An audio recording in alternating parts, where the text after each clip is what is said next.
Bom, irmãos, vamos dar início com uma oração a esse culto da manhã. Alguns estão chegando aí. Nosso Deus, abençoado seja o teu nome.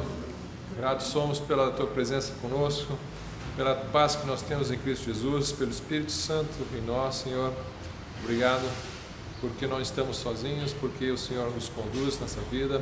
Obrigado porque o Senhor nos trouxe até aqui em saúde. Aqueles que estão presentes, gratos ao Senhor pela tua proteção e para adorarmos, louvarmos teu santo nome. Te pedimos a bênção para o estudo da palavra de Deus que teremos, Senhor. Se há irmãos que ainda estão chegando, que o Senhor possa protegê-los também no caminho e possa ser agradável ao Senhor esse culto. Em nome de Jesus, amém. Irmãos, estamos estudando o livro de Zacarias. Alguns talvez não assistiram às aulas anteriores. Se você não assistiu, todas as aulas anteriores do livro de Zacarias estão na página do YouTube, tá? Na minha página do YouTube. Você pode olhar ali. Hoje eu vou começar com Zacarias 5. Nós, só relembrando, na aula passada nós vimos a primeira parte do capítulo, os versículos 1 a 4. Na verdade nós vimos o capítulo 4, que fala de um castiçal. Só relembrando aqui, o Zacarias é o livro profético que fala da restauração do reino a Israel, né? E incentivando o povo a reconstruir o templo na época da volta do cativeiro da Babilônia. Então, no capítulo 4, Zacarias tem uma visão de um castiçal de ouro e tem ali duas oliveiras vertendo óleo sobre um jarro, e o jarro alimenta o castiçal com óleo para que a luz brilhe. Nós vimos que as duas oliveiras representam o sumo sacerdote e o governador, ou os ministérios de sacerdócio e de governo sobre Israel, que um dia estarão nas mãos do Messias, né? Jesus Cristo é profeta, rei e sacerdote. Aqui enfatizados os ministérios de sacerdócio e de governo, rei de Israel, né? Do Messias, na época, na pessoa aí do Josué, que era o sumo sacerdote, e o Zorobabel, que era o governador. Então, provavelmente ali as duas oliveiras representando esses dois ofícios sobre Israel, vertendo óleo, e por meio do óleo no castiçal, o fogo mantinha-se aceso. Então, o castiçal representa o povo de Deus, que por meio do óleo do Espírito Santo brilha a luz de Deus para as nações. Então isso aí nós vimos na aula passada. E depois nós falamos de um rolo voador, o rolo volante, como diz algumas traduções aí do Zacarias capítulo 5, que representava a lei de Deus por meio de pergaminhos enrolados, né? Era um rolo gigante que entrava voando ali na visão, e este rolo então trazia maldição sobre aqueles que quebrassem a lei. Nós terminamos falando sobre isso. Vou só relembrar o trecho final que nós lemos. Foi Zacarias 5, de 1 a 4, diz assim: E voltei-me, levantei os meus olhos, e olhei, e eis um rolo voante, e disse-me o anjo: Que vês? E eu disse: Vejo um rolo voante, que tem 20 côvados de comprimento e 10 côvados de largo. E ele continua lendo sobre este rolo. Vamos ver ali no versículo 4: E eu a farei, quer dizer, farou a maldição, né? Eu a farei sair, disse o Senhor dos Exércitos. Ela entrará na casa do ladrão e na casa do que jurar falsamente pelo meu nome, e permanecerá no meio da sua casa, e a consumirá juntamente com a sua madeira e com as suas pedras. Então ele fala de um juízo sobre os pecadores, juízo sobre os pecamentos. Esse trecho do livro vai tratar de como Deus vai purificar a sua nação para estabelecer o reino de Deus, tá? Então ele vai falar do pecado sendo castigado, dos pecadores sendo exterminados, e ele vai falar em seguida continuar falando de como que ele vai lidar com o pecado. Então, vamos entrar hoje na sétima visão. A sétima visão. Como é que Deus vai preparar o reino, ou preparar Israel para o seu reino, né? Primeiro, já falou, ele vai eliminar os pecadores de Israel. Lembrando que Zacarias, como eu disse, é o Apocalipse do Velho Testamento. É o apelido do livro assim entre os teólogos, né? Muitos chamam ele de o Apocalipse do Velho Testamento. por causa dessas visões proféticas muito parecidas. Hoje nós vamos comparar com algumas visões do Apocalipse mesmo, do Novo Testamento. Os irmãos vão perceber a semelhança, vão ver que de fato esse livro tem muita relação com o livro do Apocalipse. Então aqui estamos no fim dos tempos e Deus está preparando a sua nação para receber o Messias. Ele vai governar sobre Israel, tá? Então, primeira coisa, ele já teve as visões anteriores. Daqui a pouco eu faço dou uma repassada geral nas visões todas, mas ele está preparando a sua nação para receber o Messias, tá? Para receber o Rei dos Reis. E aí ele exterminou aí os pecadores que não cumpriram a sua lei, e em seguida, do versículo 5 até o versículo 8, existe mais uma visão, a 7ª visão dessa noite. Todas as visões foram na mesma noite. Lembrando, ele ia acordando, o anjo acordava ele, mostrava alguma coisa, mostrava outra coisa, mostrava outra coisa. A 7ª visão começa então no versículo 5. E saiu o anjo que falava comigo e disse-me: levanta agora os teus olhos e vê que é isto que sai. Vamos ver o que é a próxima visão. E eu disse: que é isto? E ele disse: isto é um efa que sai. Disse-me ainda: este é o aspecto deles em toda a terra. E eis que foi levantado um talento de chumbo, e uma mulher estava sentada no meio do efa. E ele disse: esta é a impiedade. E a lançou dentro do efa, e lançou sobre a boca deste o peso de chumbo. Então, o efa é um cesto, é uma medida de volume que eles usavam na época, né? Você podia pôr um efa de trigo, então é um cesto, e dentro desse cesto estava coberto com uma tampa de chumbo muito pesada. Por quê? Para não deixar sair aquilo que estava lá dentro, né? Então, bem protegido ali, uma tampa pesada. E Zacarias pergunta: o que é isso? O que tem aí dentro, né? O anjo levanta aquela tampa e mostra que tem uma mulher sentada dentro do cesto. Uma mulher sentada dentro de um cesto. Mas o que é isso? Ele pergunta novamente para o anjo: isso aqui é a iniquidade. A iniquidade está dentro do cesto. Alguns vão perguntar: por que a iniquidade é uma mulher? Isso não é justo. Mas é bem isso mesmo. Porque iniquidade não é só em português, mas no hebraico também, a iniquidade é uma palavra feminina, tá? Não fala o iniquidade, você fala a iniquidade. Em hebraico também, é outra palavra, né? Mas no hebraico também é uma palavra feminina. Então, é natural ele usar uma mulher, está personificando a iniquidade, a maldade, o pecado, né? Se você vai personificar, você vai pôr uma pessoa para representar. Isso que é personificar, quando você coloca uma pessoa representando alguma coisa numa visão, né? Então, ia ser um pouco estranho ele colocar um homem ali e falar: isso é a iniquidade, né? Então ele coloca uma mulher, e essa mulher representa a iniquidade. Alguns vão pensar: mas a mulher representa coisa ruim na Bíblia? Não, no livro de Provérbios, se você for olhar Provérbios capítulo 8, a mulher representa a sabedoria. Ele faz todo um poema ali para a sabedoria, e a sabedoria é uma mulher ali, tá? Porque sabedoria em hebraico também é uma palavra feminina. Então ali no caso ele usa a mulher para representar uma coisa boa. Aqui, iniquidade é uma palavra feminina, ele usa uma mulher para representar a iniquidade, né? Então, nesse caso aqui, se encaixa bem com a visão. E essa iniquidade, então, está dentro de um cesto. Mas o que significa isso, uma iniquidade dentro de um cesto, com chumbo ali em cima, né? Ele vai continuar explicando isso na visão. Você tem ali, versículo 8, e ele disse: esta é impiedade, né? E a lançou dentro do efa, e lançou sobre a boca deste o peso de chumbo. E levantei os meus olhos e vi, e eis que saíram duas mulheres e traziam vento nas suas asas, pois tinham asas como as de cegonha, e levantaram o efa entre a terra e o céu. Então eu disse ao anjo que falava comigo: para onde levam elas o efa?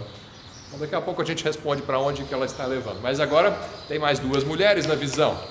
Essas duas mulheres não são coisa ruim na visão, aqui são coisa boa, né? São duas mulheres com asa de cegonha. Você já deve ter visto figuras de anjos, geralmente com asas de cegonha, né? Muitas vezes nas pinturas dos artistas, né, você vê anjos com asas de cegonha. Geralmente na Bíblia os anjos não têm asas, né? Eles aparecem na visão como sendo um homem falando lá com o profeta, falando com o patriarca, né? Falando com Maria, né? Ela fala assim, o anjo Gabriel, o homem Gabriel às vezes fala, né?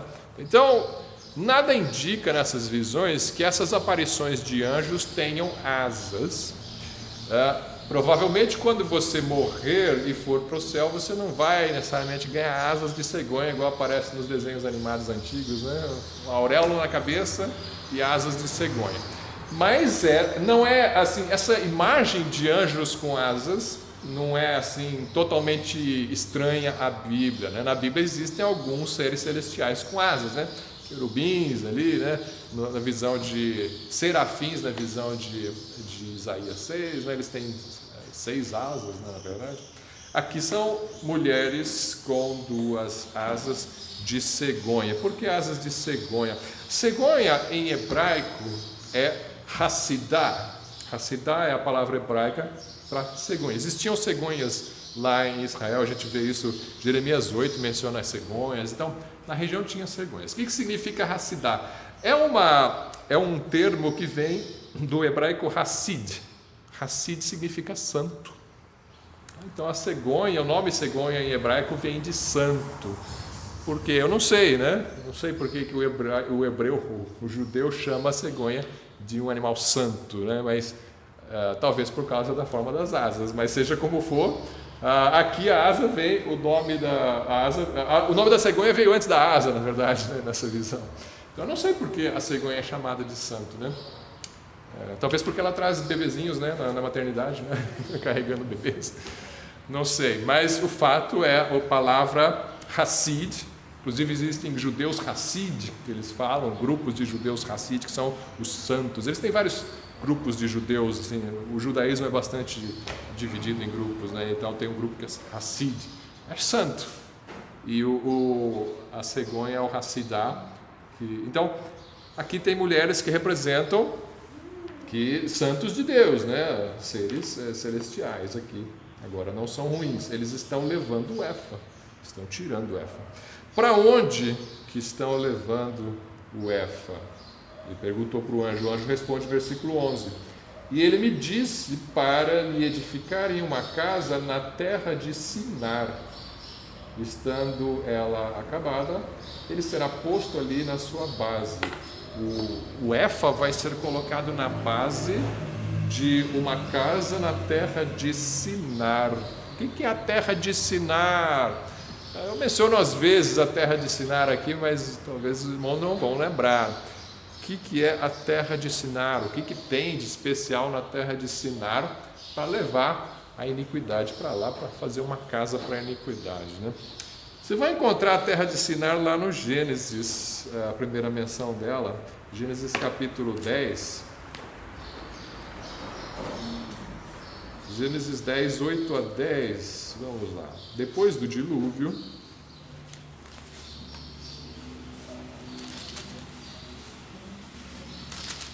Gênesis 10, de 8 a 10,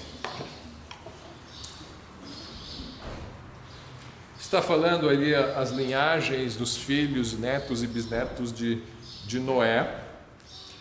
E você tem aqui, da linhagem de Cão, no versículo 8 diz: e Cush gerou a Nimrod. E Cush era um dos filhos de Cão. Cush gerou a Nimrod, então Nimrod era neto de Cão, bisneto de Noé. Então.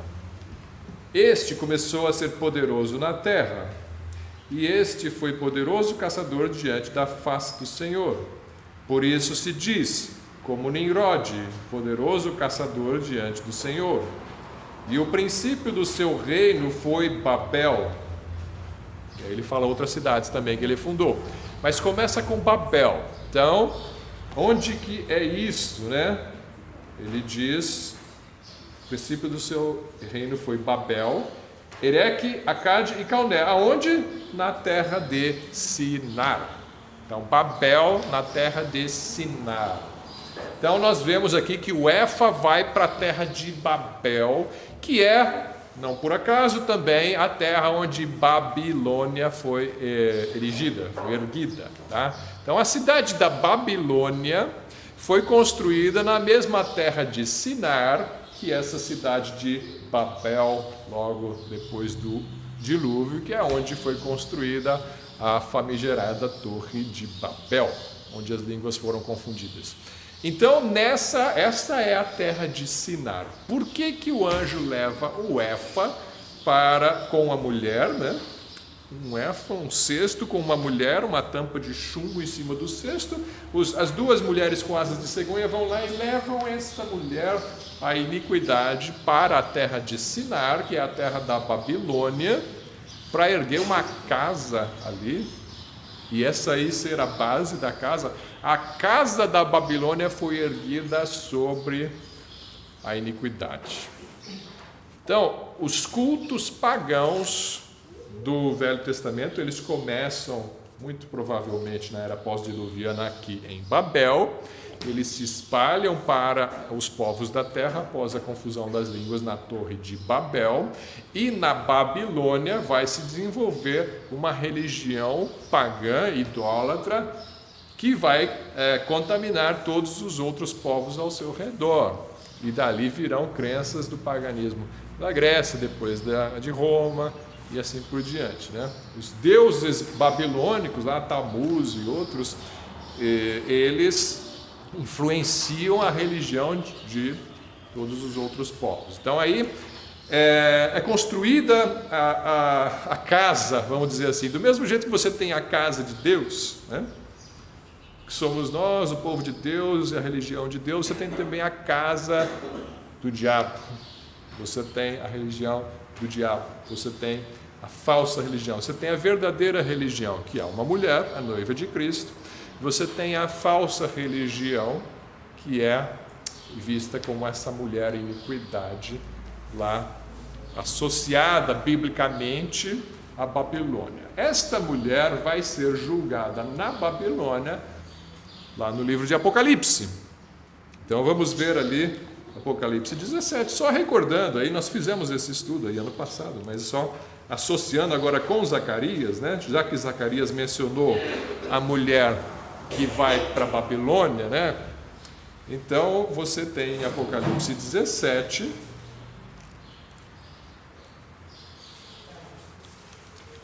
existe a cidade de Deus, que é Jerusalém, existe a cidade dos homens, que é a Babilônia, existe a noiva de Cristo, que é a igreja, existe a falsa religião, que é esta mulher aqui. Então, Apocalipse 17, versículo 1, e veio um dos 7 anjos que tinham as 7 taças, e falou comigo, dizendo-me: vem, mostrar-te-ei a condenação da grande prostituta que está sentada sobre muitas águas, com a qual fornicaram os reis da terra, e os que habitam na terra se embebedaram com o vinho da sua fornicação. Vamos pular para o versículo 5, saber como é o nome dessa prostituta. E na sua testa estava escrito o nome, mistério, a grande Babilônia, a mãe das prostituições e abominações da terra. A iniquidade, a prostituta é a Babilônia. E o capítulo 18, versículo 21, no capítulo 17 e 18 ele vai descrever o que acontece com essa Babilônia aí, nos seus aspectos religioso e comercial. E lá no versículo 21 ele diz: e um forte anjo levantou uma pedra como uma grande mói e a lançou no mar, dizendo: com igual ímpeto será lançada Babilônia, aquela grande cidade, e não será jamais achada. Então entendam o contexto aqui, irmãos.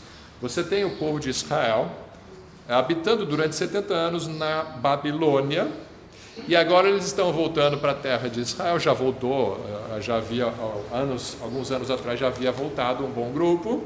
Ainda havia alguns que estavam na Babilônia, mas estavam voltando. E Deus está restaurando uma nação, o culto dessa nação, o templo dessa nação, a cidade dessa nação, que é Jerusalém. E ele está falando: preciso purificar as pessoas e preciso retirar essa iniquidade, que a iniquidade fique lá na Babilônia, de onde vocês vieram. Um dia eu vou castigar essa iniquidade lá naquela Babilônia. Babilônia está simbolizando todo o pecado religioso nesse momento do mundo, né? Toda a falsa religião representada por essa mulher aí, que vem do babilonianismo, vamos dizer assim, a religião que se espalhou. O paganismo nosso vem todo historicamente lá da Babilônia, tá?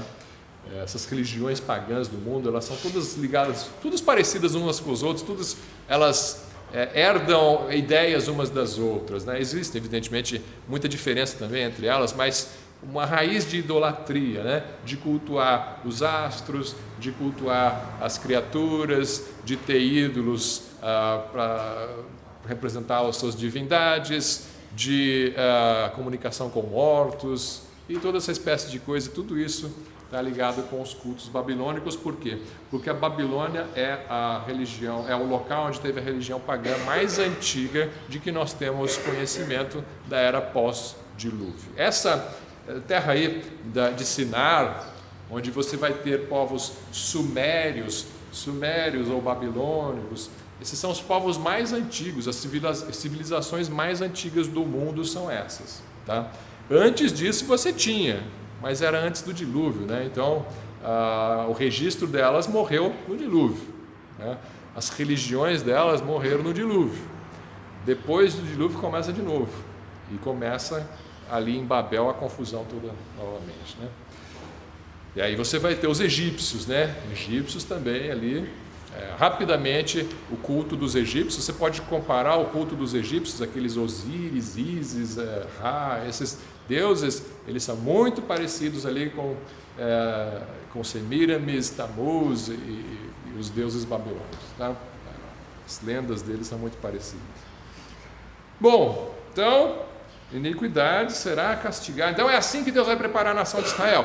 Ele vai exterminar os pecadores de Israel, não arrependidos, e ele vai exterminar ou vai retirar o próprio pecado representado por essa mulher da terra de Israel. Ele está santificando a terra de Israel, assim como ele santificou no capítulo 3, né, o sumo sacerdote Josué, quando ele tira as roupas sujas de Josué e coloca vestes finas nele, né?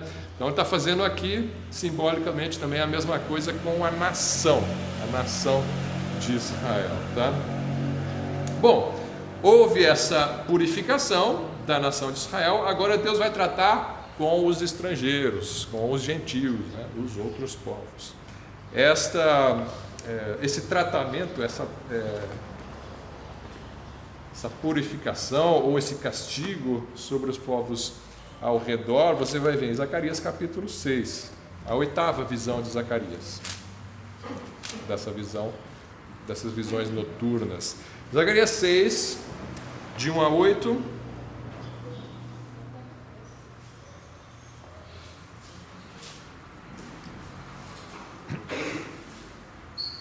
E outra vez levantei os meus olhos e vi, e eis que 4 carros saíam dentre os 2 montes, e estes montes eram montes de bronze.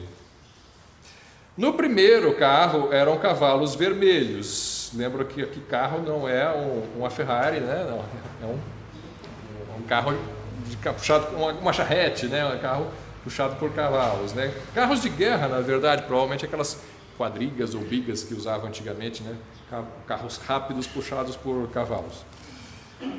No primeiro carro eram cavalos vermelhos, no segundo carro cavalos pretos, no terceiro carro cavalos brancos e no quarto carro cavalos malhados, todos eram fortes.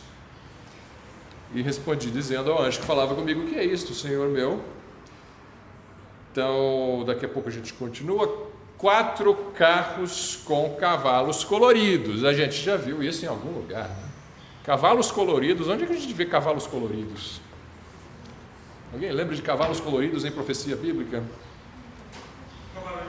Cavaleiros do Apocalipse. Os 4 cavaleiros do Apocalipse estão montados em cavalos coloridos, né?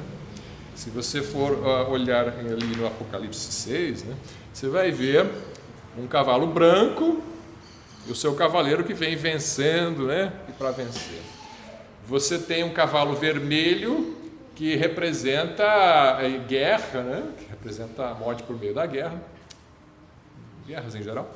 Você tem um cavalo preto que representa fome, recessão, né, problemas econômicos.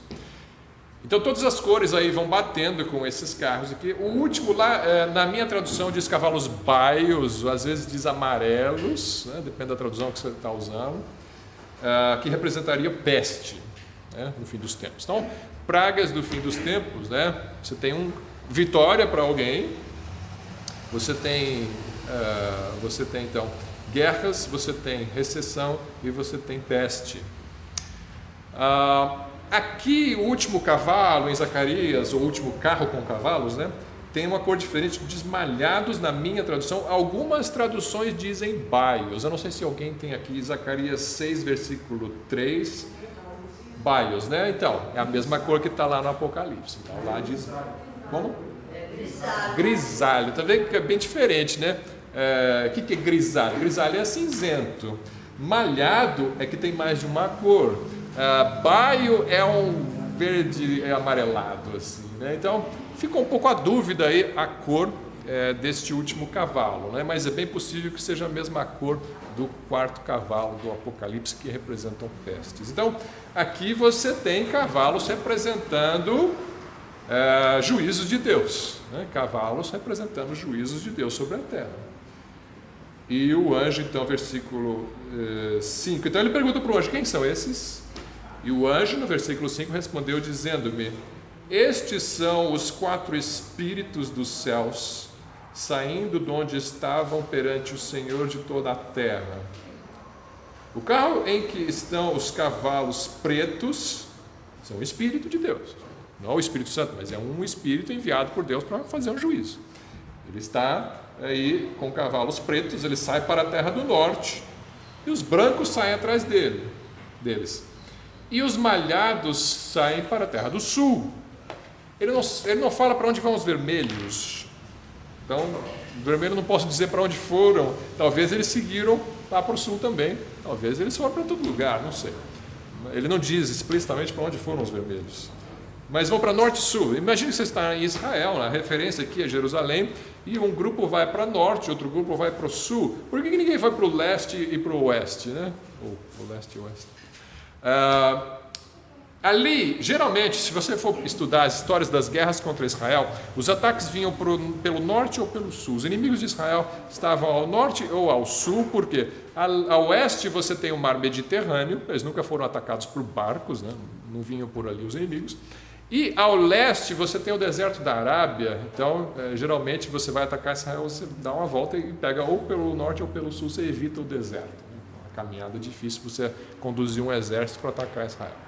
Então, parece que é esse o sentido de os cavalos estão indo para o norte, estão indo para o sul para punir os inimigos de Israel, né? As nações inimigas de Israel. E eles saem de 2 montes, né? No versículo 1 diz: eu levantei meus olhos e vi esses 4 carros saíam dentre 2 montes. Esses montes eram de bronze. Que montes são esses? A revelação não nos é dada, não foi dito que montes são esses. Então pessoas começam a especular: eu acho que é o monte, alguns acham que é Moriá e o Monte das Oliveiras, né? Outros acham é o Monte Sião e o Monte das Oliveiras. Aí fica tentando imaginar. Ou alguns acham que são os portais celestes de onde vêm os carros do Senhor. Você não vai saber. Alguns acham que é o Monte das Oliveiras dividido em 2 partes, que acontece no fim dos tempos, como nós vamos ver daqui a pouco, tá? Pode ser que forma-se um vale aí entre os montes. E o versículo 8, então, ele diz: e chamou-me e falou-me dizendo: eis que aqueles que saíram para a terra do norte fizeram repousar o meu espírito na terra do norte. Se fizeram repousar o espírito por quê? Para abençoar a terra do norte? Provavelmente não, provavelmente para castigar a terra do norte, tá? Isso aqui são carros de juízo. Terra do norte o norte aqui associado com a Babilônia, né? Você, para viajar para a Babilônia, você ia para o norte de Israel, depois você desvia para o leste, né? Esse é o caminho do trajeto para a Babilônia. Vamos fazer um resumo aqui. Resumo, aqui se encerram as 8 visões noturnas de Zacarias. Quais foram essas 8 visões? Nós vimos no primeiro capítulo ali, que ele tem uma visão de um cavaleiro numa moita, numa murta, né? E alguns cavaleiros ali ao redor dele. Esse cavaleiro era o anjo do Senhor, e o anjo então está garantindo a reconstrução do templo de Jerusalém. Essa é a primeira visão, reconstrução do templo protegido pelo anjo do Senhor. Depois, ainda no capítulo 1, nós vimos a segunda visão, que eram 4 chifres e 4 ferreiros, que representam 4 nações inimigas de Israel e 4 castigos sobre essas nações. Depois nós vimos um anjo com um cordel de medir, representando a restauração de Jerusalém. Primeira visão é mais restauração do templo, segunda visão, restauração da cidade de Jerusalém. Depois nós vimos no capítulo 3 a purificação do sumo sacerdote Josué, que representa a restauração do ministério sacerdotal em Israel. E depois nós vimos uma visão com 4 castiçais, aliás, com um castiçal, né? No capítulo 4 você tem ali um castiçal e 2 oliveiras, já comentei isso aqui, que representa o testemunho do povo de Deus para as nações por meio do sacerdócio e do rei de Israel, o Messias. Depois você tem o rolo volante, né?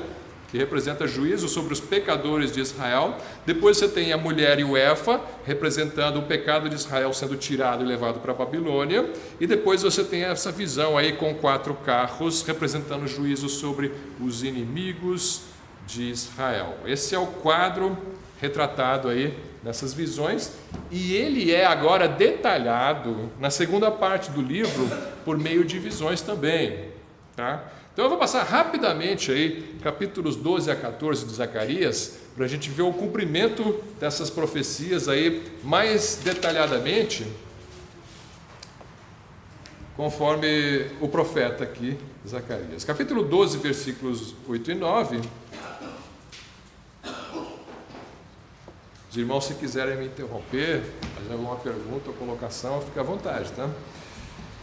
Então você tem Israel, no versículos 8 e 9 do capítulo 12, você vai ver Israel sendo salvo dos seus inimigos, que é justamente esses carros aí, né? Esses carros combatendo os inimigos de Israel. Ele tem a representação aqui do que vai acontecer. Naquele dia, o Senhor protegerá os habitantes de Jerusalém, e o mais fraco dentre eles naquele dia será como Davi, e a casa de Davi será como Deus, como o anjo do Senhor diante deles. E acontecerá naquele dia que procurarei destruir todas as nações que vierem contra Jerusalém. Então esta é como se fosse a representação, o cumprimento da profecia da visão dos 4 carros ali saindo contra as nações. No capítulo 13, versículos 1 a 6, você tem a purificação, a eliminação do pecado e dos pecadores em Jerusalém. Versículo 1 do capítulo 13: naquele dia haverá uma fonte aberta para a casa de Davi e para os habitantes de Jerusalém, para a purificação do pecado e da imundícia. E acontecerá naquele dia, diz o Senhor dos Exércitos, que tirarei da terra os nomes dos ídolos, e deles não haverá mais memória. Isso aqui é o Efa saindo, a mulher saindo por meio do Efa. Estou tirando. Quem que é a mulher? Agora ele dá alguns nomes dos pecados. Nomes ídolos, idolatria. Então ele fala: tirarei da terra os nomes dos ídolos, deles não haverá mais memória. E também farei sair da terra os profetas e o espírito da impureza. Impureza mais assim, então imoralidade, né? E você tem profetas. Por que vai tirar os profetas de Israel? Qual que é o problema com o profeta, né? O profeta não é uma coisa boa, a profecia. A gente não está aqui estudando profecia, né? Tanto tempo estudando profecia. Por que Deus vai tirar os profetas de Israel? É claro que aqui a gente tem que entender que são os falsos profetas, né? Se você compara aí pelo contexto, capítulo 10, versículo 2 diz assim, Zacarias 10, 2: porque os ídolos têm falado vaidade. Então está falando contra os ídolos, lá também. Os adivinhos têm visto mentira. Falando desses aqui. O contexto que ele vinha falando é de falsos profetas, adivinhadores que veem mentiras. E contam sonhos falsos. Com vaidade consolam, por isso seguem o seu caminho como ovelhas. Estão aflitos porque não há pastor. Então, ele vai tratar aqui com idolatria, com falsos profetas e com impureza. Impureza. Tá? Isso vai sair da terra, né? Sair da terra no início aqui. E vamos continuar. E acontecerá que quando alguém ainda profetizar, seu pai e sua mãe que o geraram lhe dirão: não viverás, porque falaste mentira em nome do Senhor. Está vendo como é falso profeta, né? Você falou mentira. Então, os próprios pais vão ver os filhos profetizando e vão falar: você tem que morrer porque você é um falso profeta. Tão sério que vai ser a situação, né? Você está mentindo em nome do Senhor. Não viverás porque falaste mentira em nome do Senhor. E o seu pai e sua mãe que o geraram o traspassarão quando profetizar. Nós não fazemos isso hoje, né? Não creio que você mate o seu filho se o seu filho for um falso profeta. Mas na lei mandava matar, né? A lei do Velho Testamento mandava matar, tão sério como era. E acontecerá naquele dia que os profetas se envergonharão, cada um da sua visão, quando profetizarem. Nem mais se vestirão de manto de pelos para mentirem. Mas dirão: não sou profeta, sou lavrador da terra, porque certo homem ensinou-me a guardar o gado desde a minha mocidade. E se alguém lhe disser: que feridas são estas nas tuas mãos? Dirá ele: são feridas com que fui ferido em casa dos meus amigos. Ó espada, desperte contra o meu pastor, etc. Aí ele continua falando sobre isso, né? Espalhar-se as ovelhas. Tá, aí o restante já entra numa outra profecia. Vamos só até o versículo 6. O que aconteceu aqui? Que está falando de ferida, de mão, coisa assim. Pensa bem, estou com um falso profeta, né? Falou: o falso profeta vai ficar com vergonha. Hoje em dia eles têm orgulho de fazer falsas profecias, né? Era para ter vergonha. Tantos falsos profetas que existem na igreja evangélica do Brasil e do mundo. E eles não cansam-se de falsas profecias. Eles fazem profecias, eles erram uma vez. De vez em quando acerta, de vez em quando erra. Quando erra, esquece, né? Esconde. Mas acertou, beleza, né?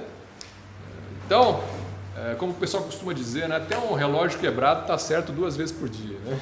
Então, de vez em quando você acerta, né? Então, não tem vergonha.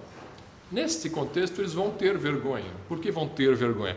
Porque vai apertar o cerco contra eles. Não pode ter falsos profetas no reino de Deus no fim dos tempos. Então, eles vão começar a inventar: não sou profeta, não, sou lavrador da terra. E as pessoas vão olhar: mas peraí, por que você está com a mão ferida, né? Alguns tradutores dizem: não é a mão, é uma ferida entre as mãos, talvez entre os braços, né? Talvez ferida nas costas ou no peito, não interessa, tem feridas no corpo. E ele vai inventar uma história para fugir, para livrar a sua cabeça, né? Ele vai inventar e falar: eu me machuquei na casa do meu amigo. Ou então estou machucado porque eu aprendi a cuidar de gado, né? E me machuquei. Ele vai inventar uma desculpa para tentar salvar a pele. É isso que ele está falando aqui. O que é isso aí de mãos machucadas? Por que alguém desconfiou que ele era um falso profeta olhando para os seus machucados? Talvez por causa disso aqui, ó. 1 Reis 18, 28. 1 Reis 18. Elias no Monte Carmelo, né? Elias no Monte Carmelo, lembra da cena? Os profetas de Baal, o que eles faziam mesmo? Tentando fazer descer fogo do céu, o que eles faziam? Se esfaqueavam. Cortavam, se esfaqueavam, ficaram espetando, né? Fazendo feridas, derramando sangue para Baal, né? Basicamente isso. Então, 1 Reis 18, 28, e eles clamavam em altas vozes e se retalhavam com facas e com lancetas, conforme o seu costume, até derramarem sangue sobre si.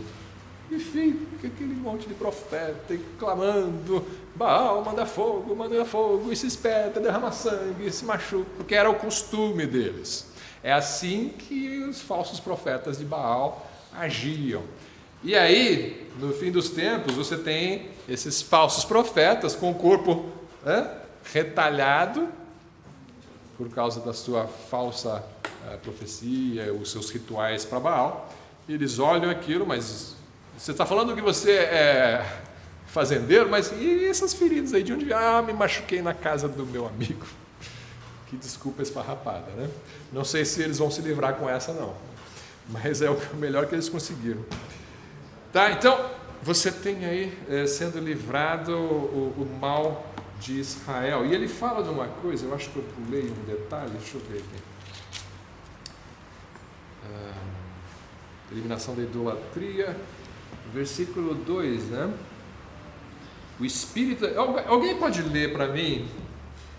Zacarias 13:2, por favor. E acontecerá naquele dia, diz o Senhor dos Exércitos, que tirarei da terra os nomes dos ídolos, e deles não haverá mais memória. E também farei sair da terra os profetas e o espírito da impureza. Espírito da impureza. Está igual a minha versão. Alguém tem uma versão diferente dessa? Em vez de espírito da impureza, fala outra coisa? Espírito imundo. Será aquele dia, diz o Senhor dos Exércitos, eu tirarei da terra os nomes dos ídolos, e deles não haverá mais memória, e também removerei da terra os profetas e o espírito imundo. Espírito imundo, essa palavra que eu queria. Outra pessoa também leu esse nome. Porque o meu diz espírito de impureza, e impureza lembra na Bíblia mais imoralidades, né? Mas não só isso, aqui é o espírito imundo, é mais geral, né? Você pensa em algo mais geral, você pensa em maus espíritos e em demônios. Então, isso também faz parte da ação de Deus para purificar Israel no fim dos tempos. Não haverá espírito imundo, não haverá espírito imundo. Esses espíritos com os quais nós convivemos diariamente no tempo presente, sem saber, muitas vezes, sem termos noção da sua atuação na nossa vida, muitas vezes, né? Mas eles estão ao nosso redor e estão operando no reino das trevas, né? Estes espíritos não estarão sobre a terra no reino de Deus quando Cristo voltar. Eles vão ser retirados. Nós vemos isso claramente em Apocalipse capítulo 20.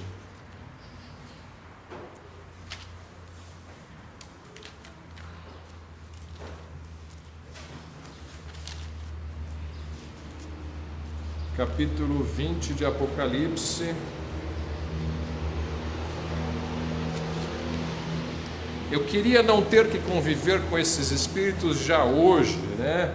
Eles fazem parte da nossa luta diária contra o pecado, né? E nós não percebemos muitas vezes, mas eles estão atuando por meio de tentações e por meio de tropeços que tentam colocar nas nossas vidas, e com os ímpios eles fazem coisas piores, né? Eles não têm acesso ao nosso corpo e à nossa mente como eles têm aos ímpios, mas eles também estão contra nós, né? E isso vai acabar. Apocalipse 20, versículo 1: E vi descer do céu um anjo que tinha a chave do abismo e uma grande cadeia na sua mão. Ele prendeu o dragão, a antiga serpente, que é o diabo e Satanás, e amarrou-o por 1000 anos, e lançou-o no abismo, e ali o encarcerou, e pôs selo sobre ele, para que não mais engane as nações, até que os 1000 anos se acabem. E depois disso, importa que seja solto por um pouco de tempo. Então, Satanás sendo preso, não diz aqui os anjos imundos também, mas entendemos que junto com ele também devem ser retirados esses espíritos imundos. Eles não vão estar atuando sempre na terra, né? No fim dos tempos, quando Cristo voltar, não haverá espíritos imundos na terra.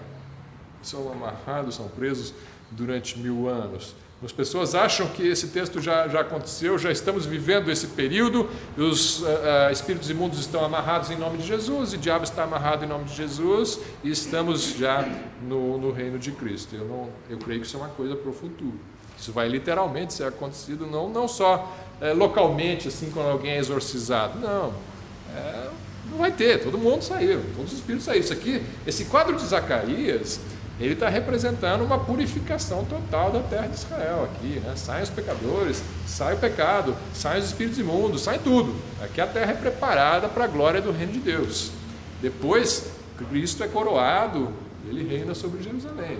Então, essa purificação aqui é completa, não falta nada, né? Não vai ficar alguns espíritos aí voando por aí para depois entrarem no corpo de alguém, você tem que amarrar de novo em nome de Jesus. Não, isso não vai acontecer.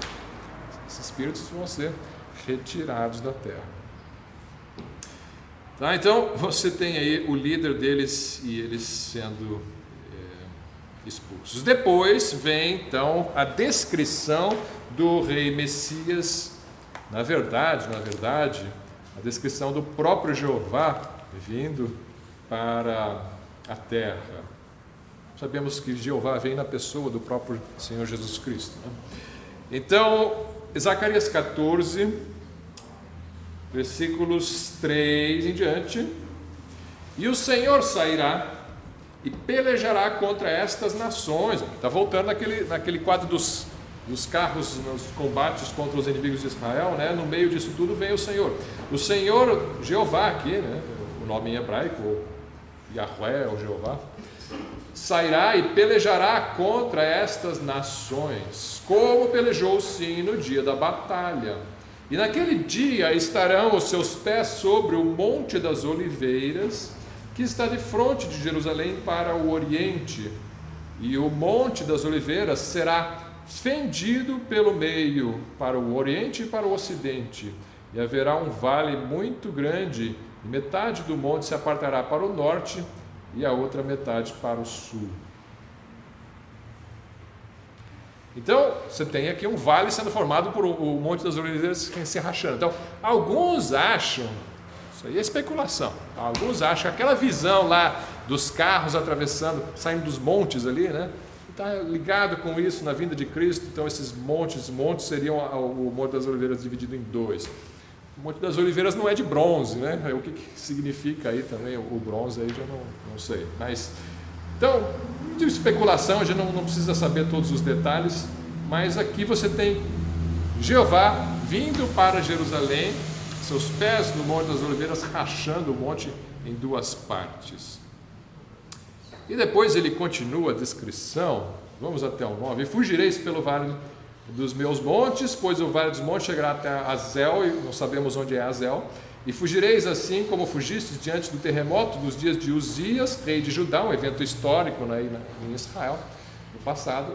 Então virá o Senhor meu Deus e todos os santos contigo. Jeová meu Deus virá, e os santos com ele. E acontecerá naquele dia que não haverá preciosa luz, nem espessa escuridão, mas será um dia conhecido do Senhor, nem dia nem noite será, mas acontecerá que ao cair da tarde haverá luz. Naquele dia também acontecerá que sairão de Jerusalém águas vivas, metade delas para o mar oriental, metade delas para o mar ocidental, e no verão e no inverno sucederá isto. E o Senhor será rei sobre toda a terra. Naquele dia um será o Senhor e um será o seu nome. Aqui não fala Jesus em momento algum. Em momento algum fala Jesus. Não fala Yeshua, não fala Yehoshua, os nomes não fala Josué, fala Jeová. É o Senhor com todas as letras maiúsculas, que no hebraico é Jeová ou Yahweh, é o nome próprio do Deus Todo-Poderoso, Senhor dos Exércitos. Este é que vem e estabelece o seu rei. Ele diz: o Senhor será rei sobre toda a terra. Deus, Jeová, será rei sobre toda a terra. Ele virá, vencerá os inimigos e reinará. E ele vem, vamos pensar aqui então como é que é essa vinda do fim dos tempos. Ele diz: não é de dia e não é de noite. Como que pode não ser nem dia nem noite? Tem dia e tem noite todo dia, né? Aqui não tem dia e não tem noite. Você tem escuridão, né? Assim será o dia do Senhor. Você não sabe o dia e hora, mas você sabe, tem uma descrição dele aqui. O dia do Senhor é assim.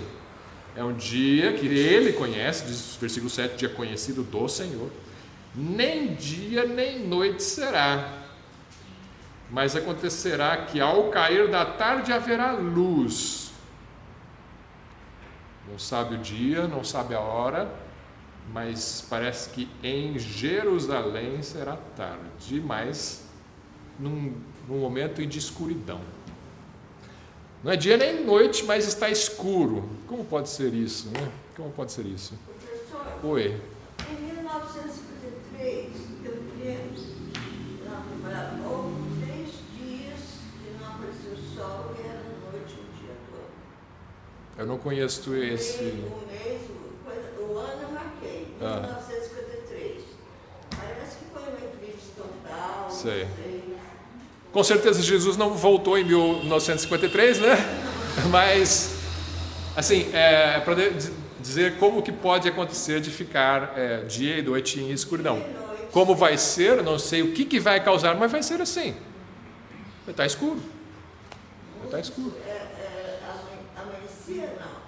Seria 6 horas da manhã, mas continuava escuro até de noite. Até a noite toda, os 3 dias.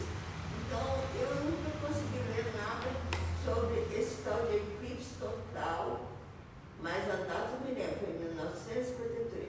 Então, podemos até procurar depois mais informações sobre isso. Eu não Outra coisa também, antes de Gorbachev derrubar os muros da Alemanha, Gorbachev era ministro da Alemanha ou era... Não, a União Soviética ali. Ali é a União Soviética. Mas a Alemanha Oriental era parte do mundo comunista na época. Ele era o quê? Ele, se eu não me engano, é primeiro-ministro da União Soviética. Aí era a União Soviética. Isso. Mas quando ele derrubou os muros, acabou a União Soviética. Aí já separou em vários países. Dizia que ele era profeta com a mancha. Especulações, né? Tem, né? Aquela mancha. Ele tem uma mancha na testa, sim. Aí dizia que ele era o profeta que vinha para unir as nações. Quer dizer, unir mesmo lá na Europa, né? Mas não aconteceu. O que aconteceu foi mais divisão ainda, né? Eu não vejo Gorbachev na profecia bíblica, na verdade, bem da verdade. Porque a única nação que ele uniu foi a Alemanha, né? A Alemanha Oriental e Ocidental se uniram, né? Mas a União Soviética toda se separou em várias nações, né? Virou Rússia, Lituânia, Letônia. A União Soviética era a Alemanha. Não, ao contrário. A União Soviética tinha muito, a Rússia tinha muito poder ali, né? Por trás. Mas ela não era. Mas então, que quando separou, ela acabou então? Não, a Alemanha Oriental sempre foi o primo pobre ali, né? Você tem a Alemanha Ocidental e a Alemanha Oriental. E a Oriental era comunista. E quando caiu o Muro de Berlim, você teve muitos alemães indo do Oriente para o Ocidente, né? Não o contrário. Ninguém queria ir para a Alemanha Oriental, eles queriam ir da Oriental para a Ocidental, né? Porque era o país mais rico, era o Ocidental. Então, era mais esse o contexto ali. Tá? Mas, enfim, você tem... só o assunto chamou outro, né? Um assunto chamou outro. Mas o ponto é, na vida de Cristo estará escuro. Mateus 24 fala que o sol não dará sua luz e a luz também se escurecerá, as estrelas cairão dos céus. Então se verá o sinal do Filho do Homem, né? Como o relâmpago que sai do ocidente vai até o oriente. Então, Mateus 24. Então tem um brilho. No momento em que Cristo volta, e ali é Cristo, é o sinal do Filho do Homem. Aqui ele diz que é Jeová voltando, lá ele diz que é o Filho do Homem voltando. O Filho do Homem é Jesus, Jeová é Deus. Então você percebe que os dois são um, né? Quem está voltando é Deus, mas quem está voltando é o Filho. Então o Filho é Deus, o Filho é Jeová, né? Eles são 3 pessoas e um Deus, né? Jeová, Pai, Filho e Espírito Santo. No Velho Testamento, ênfase no nome Jeová. No Novo Testamento, muito claro que quem está voltando é Jesus Cristo, o Filho de Deus. Então, a descrição da vinda de Cristo, você compõe com essas duas passagens e outras, né? Você estuda as duas, compara uma com a outra e vai ver o que está acontecendo. Você vai ver que não é nem dia nem noite, porque está tudo escuro. Mas tem um momento de luz, que é quando Cristo volta, que ele fala, né? No versículo 6, então, não haverá preciosa luz, nem espessa escuridão. É mais ou menos. Não é escuridão total e não é clareza como o dia. Por isso ele diz, não é nem dia nem noite. Tá? Mas será um dia conhecido do Senhor e nem dia nem noite. Mas acontecerá que ao cair da tarde haverá luz. Esse provavelmente é o sinal do Filho do Homem voltando. Final, cair da tarde, então você tem luz. E ele vem então seus pés sobre o Monte das Oliveiras e ele derrota os inimigos de Israel. E versículo 9, né? O Senhor será rei sobre toda a terra. Sabemos que o rei dos reis é o Senhor Jesus, mas aqui ele é chamado Jeová, que é o rei sobre toda a terra. E naquele dia, um será o Jeová e um será o seu nome. Então, uma descrição gloriosa aí da vinda do Filho do Homem, e trazendo vitória sobre os inimigos e trazendo o brilho da sua vida. Vamos encerrar por aqui hoje. Após isso vai vir a coroação do Messias, e eu quero terminar o livro de Zacarias semana que vem falando de duas coisas que eu ainda não mencionei, que são dois Messias de Israel descritos no livro de Zacarias. Mas não é um Messias só, assim, é um Messias só, mas os judeus pensam que são dois, tá? Então, dois Messias de Israel e duas casas de Israel, tá? Dois Messias de Israel e duas casas de Israel. A casa... Não é para a semana que vem. Eu só estou anunciando cenas dos próximos capítulos. Não, está em Zacarias, mas está em vários versículos de Zacarias, que eu pulei hoje de propósito, porque eu queria fechar as visões e comparar com a vida de Cristo. Semana que vem, vamos tratar, não são na verdade, é um Messias só, mas dois aspectos aí da vinda do Messias, que os judeus pensam que são dois Messias. Messias filho de Davi, Messias filho de José, eles acham que são dois Messias. E duas casas de Israel, a casa de Davi e a casa de José. Tá? É. Então, duas casas de Israel mencionadas no livro de Zacarias. Vamos ver o que isso tem a ver, e nós encerramos, então, se Deus quiser, o livro de Zacarias semana que vem. Algum irmão que quiser pode orar para a gente encerrar o nosso culto? Nosso Deus amado Pai, te agradecemos, Senhor, pelo privilégio de estarmos hoje na tua casa, Senhor Deus, e ouvirmos mais um pouco da tua palavra, Senhor, e aprendemos, nosso Deus, que a tua palavra é a verdade, se cumpre no tempo certo, no tempo que o Senhor previu, Senhor Deus. Agradecemos pelo estudo, agradecemos pela vida do professor, pela sua família, Senhor. Pedimos a tua bênção para o dia de hoje, Senhor Deus, como Deus esteja conosco, Pai. Perdoa, Senhor Deus, os pecados, peço em nome. Amém. Deus abençoe os irmãos. Então hoje à noite 6 horas, tá? Ainda estamos no horário de pandemia.